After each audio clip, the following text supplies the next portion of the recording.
I will also say that spiritually, I honestly identify with pandas a lot. Growing an extra thumb just to eat food better instead of like specking into important things is very valid. Like my soul resonates with it. I figured as a certified bear VTuber, I have to react to this. So this is a bear tier list. People have been asking me what kind of bear I am, and I am honestly not sure. According to my audience, I sit somewhere between a sun bear and a koala, which is not even considered a bear. So make of that what you will. This episode was brought to you by Skillshare.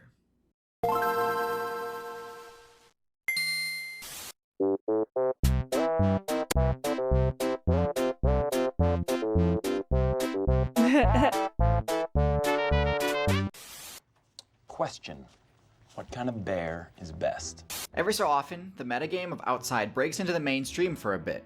Famous examples include the Choose 2 puzzle or the horse-sized duck. One horse-sized duck or 100 duck-sized horses. Ducks are cuter. I don't want a bunch of tiny horses. I'll take the big duck.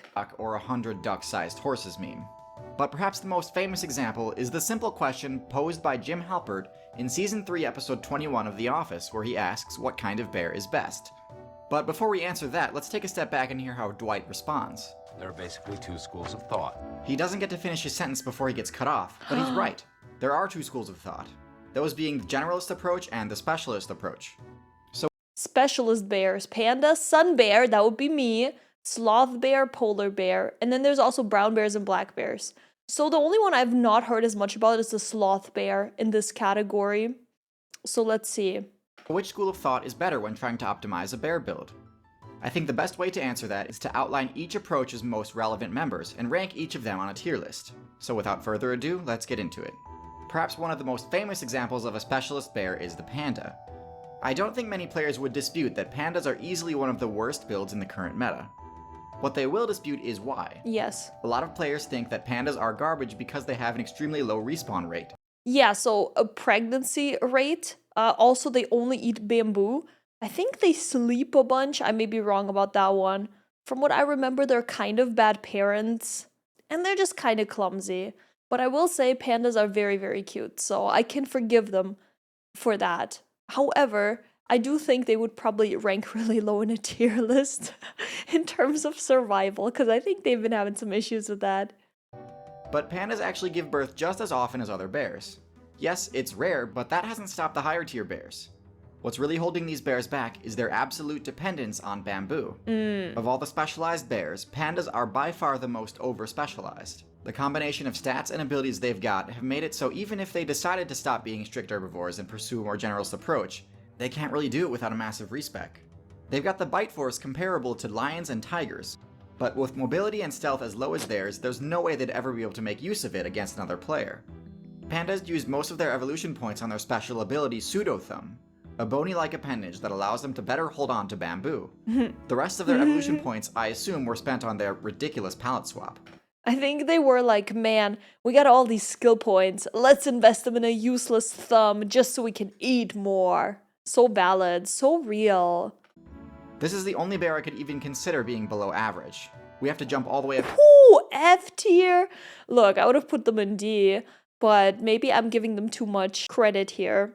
I will also say that spiritually, I honestly identify with pandas a lot. Growing an extra thumb just to eat food better instead of like specking into important things is very valid. Like my soul resonates with it. To C tier before we get to the next lowest bear. Next on the tier list we have the sloth bear and the sun bear. Wow. These bears use So if I was a sun bear, I'm a C tier. I see how it is. another specialist type build, this time focusing on insects. Now sloth bears and sun bears are miles ahead of the panda in viability.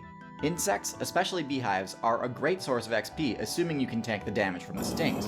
Hi guys! If you're enjoying this video, don't forget to like and subscribe. Thank you! This kind of makes sense. One of my first mascots was a bee. This is all adding up, and I have tried insects on stream before. This is literally me. Not only that, but unlike bamboo, insects are pretty much everywhere. So habitat loss due to a human builder player doesn't pose as big a problem to them as it does for pandas.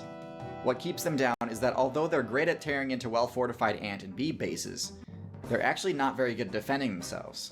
They have losing matchups against every other key player in their region, including pythons, leopards, dholes, and tigers. Yeah, so this is also pretty accurate. I would definitely get my ass beaten in any fight. Yeah, so far, like, I guess Sun Bear, that's the one. And for that, I have to place them in C tier. The highest ranking specialist type bear on our list is the polar bear. The polar bear is one of the biggest land predators in the entire game. They're crazy. But despite their ridiculously high power stat, they have pretty bad matchups against the other popular Arctic classes. I've actually done an entire video on the Arctic meta, which you can watch here, but the long and short of it is that their immense strength doesn't really come in handy that much, since their best strategy to score limbs on seals is to catch them off guard when they come up to recharge their stamina gauge. They don't have the mobility to chase seals down in the water, nor do they have the strength to defeat walruses on land. So in my opinion, there's far too much luck involved in the polar bear gameplay. I actually didn't know polar bears aren't that effective. I always thought they were super hardcore predators, but maybe that's just if we were faced with them. If humans were to meet a polar bear, that would probably be the issue. Maybe polar bears in their own environment aren't as OP. To rate them any higher than B tier. So that's all of the specialist bears, now we're on to the generalist bears. Generalist builds, if done right, will pretty much always outclass their specialized counterparts, since they're much more prepared to cope with the rapid shifts of the meta. Like, for example, if human players need materials to build their forts, or if the ice starts to melt. In addition, these next builds differ from the others because they've got the bear's signature move, Hibernate. Oh. Hibernation is key to the success of the bear players, because it allows them to completely skip the time of year that they're least suited to. Now, this does incur some difficulty on the player, since if they fail to collect enough loot to get them through the winter, hibernation will actually drain their HP and possibly even lead to a game over. But if the bear's abilities are used correctly, this shouldn't be too big an issue. The first of the generalist bears on our list is the brown bear. Brown bears have one of the highest power stats in the game, with their sheer force being outclassed only by bull, cattle, and elephant builds. Wow. They've also got fairly high mobility. I thought brown bears weren't that crazy. Although it can't quite match that of the wolves or elk that they share a server with. But both of these stats are put to good use because of the animal's high intelligence, one of the highest among solitary builds. This lets bears use their strength to successfully raid the treasure chests that human settlements control. Now, unlike its more specialized counterparts, it doesn't have the same venom resistances that would allow the sun bear and sloth bear to easily take out you social insect players, so it's certainly not invincible by any stretch. But it can make up for these inconsistencies by doing what it does best, griefing salmon mains. The salmon questline's final objective is to return to their spawn point, and unfortunately this exploit is pretty common knowledge among the bear subreddits and whatnot. Yeah, of course. So I feel like I also identify with brown bear a little bit, because I do like to raid trash cans, and I do love catching salmon, so maybe I'm a mix, you know? Brown bears have almost as good a matchup against fish as ospreys do. It's really unfair, honestly. There are a few varieties of brown bear, of which the grizzly is actually the weakest, sitting at the high end of A tier. The strongest variety of brown bear, the Kodiak bear, can just barely sneak its way into S tier, along with the last bear on our list, the black bear. Black bears are true champions of adaptability.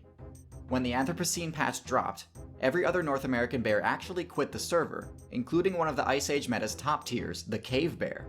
Cave bears and the Florida spectacled bear were both specialists that were unable to adapt to the new meta, but the black bear player base has flourished.